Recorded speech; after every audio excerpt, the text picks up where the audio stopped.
second. Oh, hey! Didn't see you there.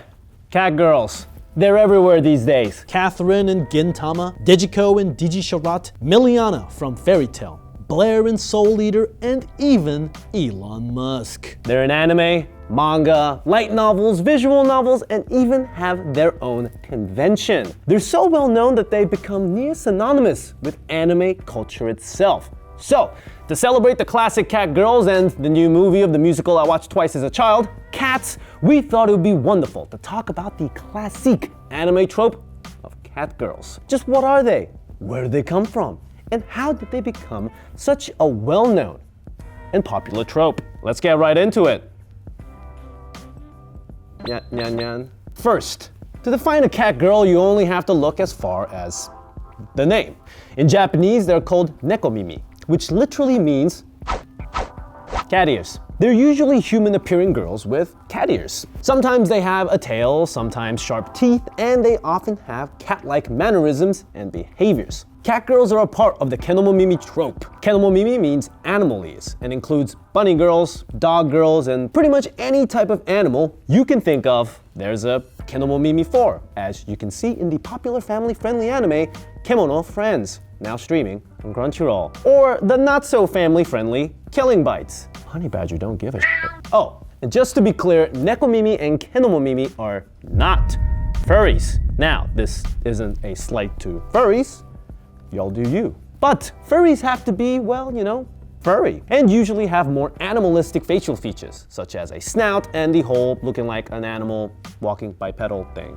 And cat girls, other than the ears and sometimes tail, are basically human. Now you might be asking, where did this idea of cat girls come from? And you might be also asking, did Tim say he watched the musical Cats twice? The idea of cat girls evolved throughout the last century, alongside the rise of the anime industry. In 1917, the story of the concierge Mukuzo Imokawa, often cited as the first Japanese animated film, was released. The first appearance of a cat girl is said to be just a few years later, in 1924, in a children's book written by popular Japanese children's author Kenji Miyazawa. The book, The Fourth Narcissus Month, features a character who is a beautiful woman with cat ears. Miyazawa was relatively unknown in his lifetime, but his works are now considered foundational to the Japanese children's literature. Miyazawa's stories exist in their own world, with many animals and human characters, and often have ecological focuses. Perhaps this is what inspired the human characters with cat ears. We may never know.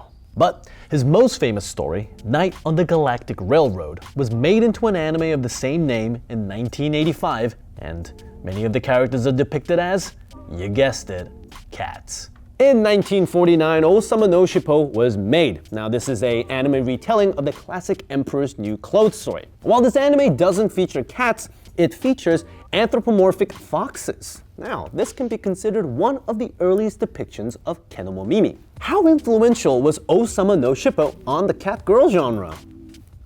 It's hard to say actually, since the film was never actually released, even though it was created by a famous anime pioneer, Mitsuyo Seo. It's hard to say for sure why it wasn't released.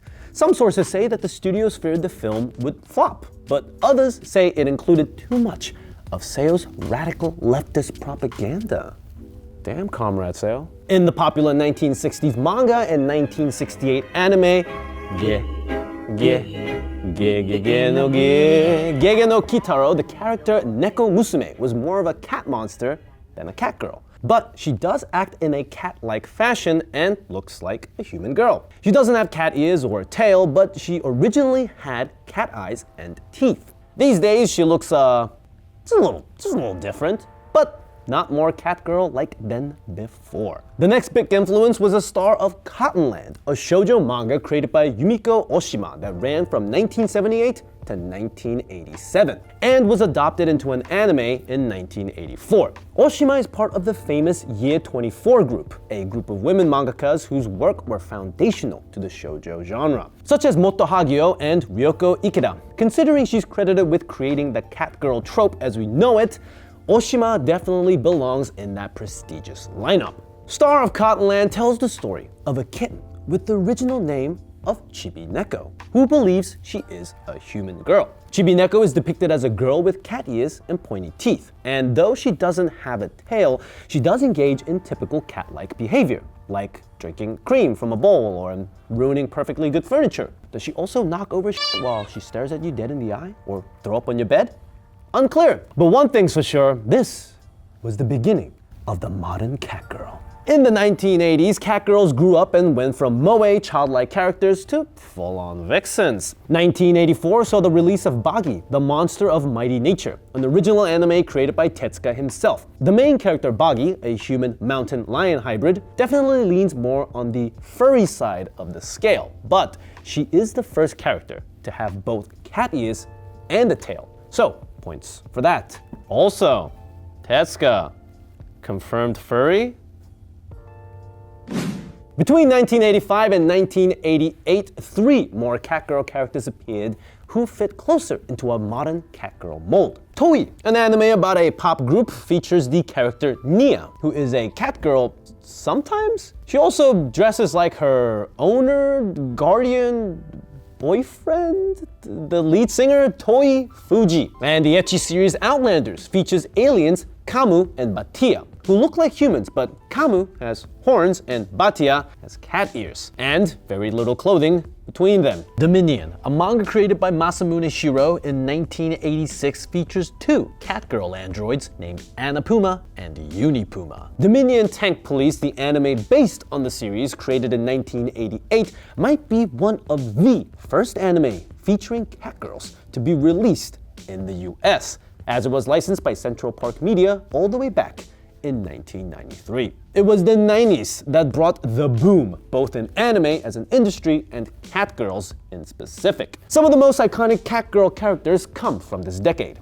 and they made quite an impression on people outside of Japan who were starting to get turned on to the medium and turned on to catgirls. In 1996, Sailor Tin Yanko faced off against the Sailor Scouts. Merudu, the mischievous catgirl, appears in Escaflowne. Felicia from Darkstalkers game is introduced to the world in 1994. Along with their unlikely backstory of being raised in a convent and heading to the big city to be a pop star. There's also Natsuki Sasahara from Hyper Police in 1997 and Aisha Clan Clan from Outlaw Star in 1998. The decade was capped off with the release of Tokyo Mew Mew in 2000, a shoujo series about 5 girls infused with the DNA of endangered species. The main character, Ichigo Momomiya, received the DNA of an Iriomote cat, allowing her to transform into catgirl. The series was very popular, especially in the US, and it helped cement the idea of the cute, bubbly shoujo catgirl we think of today.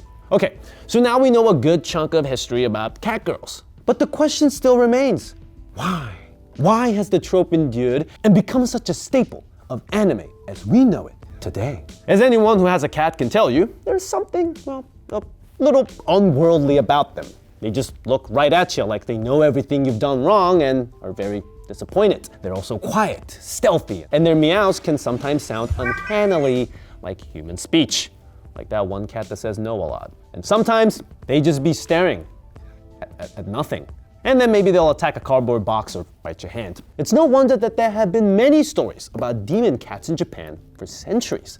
The Bakaneko is a yokai that's set to start out as an ordinary cat, but if a cat lives a long life, it develops magical powers, growing as large as a human and walking on its hind legs. They can even disguise themselves as humans and speak human languages. There was even a popular story, The Vampire Cat of Nabeshima, about a cat yokai that killed a courtesan and disguised himself in her place in order to steal the energy of the local prince. Popular Edo-era woodblock prints or ukeoe of this story depicts what we today would recognize as a cat girl, a human woman with cat ears. Both of these prints were created by the same artist, Utagawa Kuniyoshi. Kuniyoshi is one of the greats in ukeoe, and while he became famous for prints of famous warriors, cats soon took over his work. These popular images included cats in human clothing, cats as kabuki actors, and cats taking baths. This cultural history of anthropomorphic cat images makes today modern catgirls seem not only normal,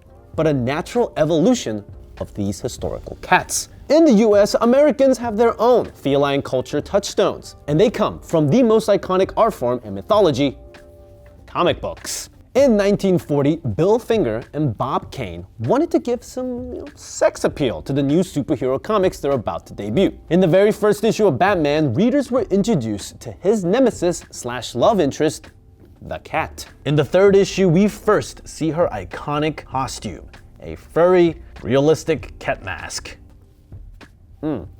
It wasn't until 1946 that she became Catwoman and got a mask with the little cat ears. The proper mask and not that one, Jesus Christ. In 1943, Wonder Woman creator and famous polyamorist William Moulton Marston created Cheetah, a disturbed debutante who makes a costume out of a cheetah skin rug. These fantastic feline fatales and other anthropomorphic comic book characters most likely primed American audiences to accept the Catgirls when she started popping up in anime in the 1990s. So, why the decision to use cat imagery? In his 1989 book, Batman and Me, Kane explained, "I felt that women were feline creatures and men were more like dogs. While dogs are faithful and friendly, cats are cool, detached, and unreliable. I felt much warmer with dogs around me.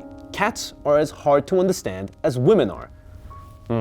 Okay, bro. Men feel more sure of themselves with a male friend than a woman. You always need to keep women at arm's length. You don't want anyone taking over our souls, as if women do that.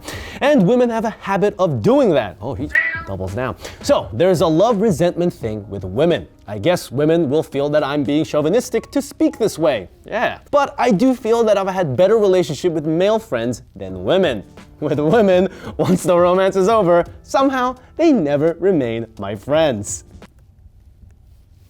The f***'s wrong with you, Kane? You're right on one thing, Bob. I don't think women would want to be your friend. But as old-fashioned as the gender politics of this statement are, they get to the heart of something else that makes the cat girl such an endearing trope. The idea that women are like cats and men are like dogs is an age-old adage that persists even today. Women are thought of as secretive, fickle, and fastidious, while men are seen to be loyal, direct, and, well, I guess lick their balls and pee with their legs up or something. I don't know, these stereotypes are obviously untrue for a lot of men and women. They're just humans, because we're not cats and dogs. Well, but if you're a young person who can't figure out why a girl does what she does, why she runs hot and cold on you, and why she sleeps so damn much, well, cat girls make a certain kind of sense. I guess. Not really. Of course, there are cat boys as well, such as Ritsuka Yoagi from Loveless, but they aren't nearly as iconic as cat girls, or even the dog boy. Shouts out to Inuyasha. So, there you have it. From cat demons to Halle Berry to Tokyo Mew Mew, the incredible history of the cat girl. Thank you so much for watching. Be sure to check out our other video essays, and please let me know in the comments, what are your favorite cat girls? And yes, you can say me. Nyan nyan. Bye-bye now.